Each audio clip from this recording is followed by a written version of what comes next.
different kinds of loss in this time, which is, children missing some of the milestones in their lives at school or a dance class or on a ball field.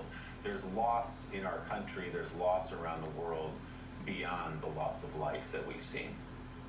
It's absolutely true. We've, all of us, lost our freedom. We've all lost our sense of invulnerability. Many of us have lost businesses, money, jobs. We've lost the right for our children to be in school, which is really, we all know where they belong. And maybe worst of all, we have lost just the fundamental, most beautiful thing about being human, which is touch, which is to hold and be held by the people we love. I have an 87-year-old mother in Minneapolis. I haven't hugged my mother in a year. And so we have all suffered loss, whether loss of a loved one's life or not isn't really the question. We have to really make room for our loss, and we have to grieve. And we have to also focus on something else, which I think is extremely important.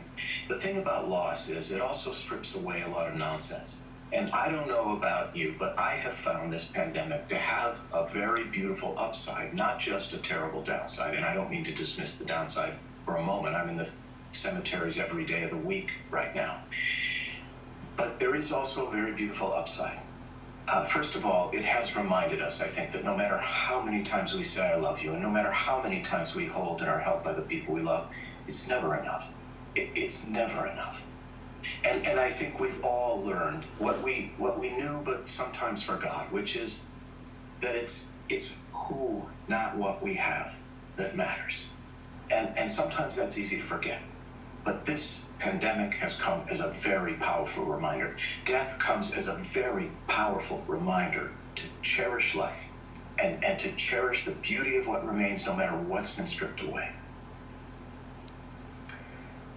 This is grief that is not just being felt in the U.S., but around the world. Katty Kay, last question, final question of the morning.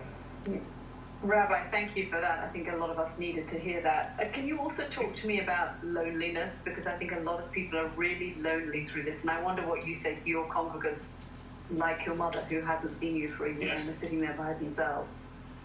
Well, this is very much in line with focusing on the beauty of what remains. Let's look at what's possible. I'll tell you, there's a very powerful phrase in the Talmud which says, the prisoner cannot free himself. The prisoner cannot free himself. When we feel isolated and alone, we have to reach out.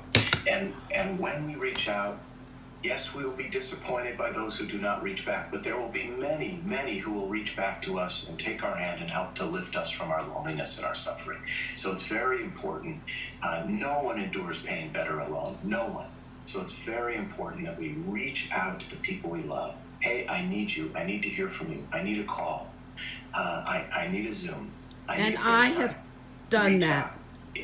I have tried to have, we are all going through better alone. We go through I'm not only together. suffering through this, my husband died.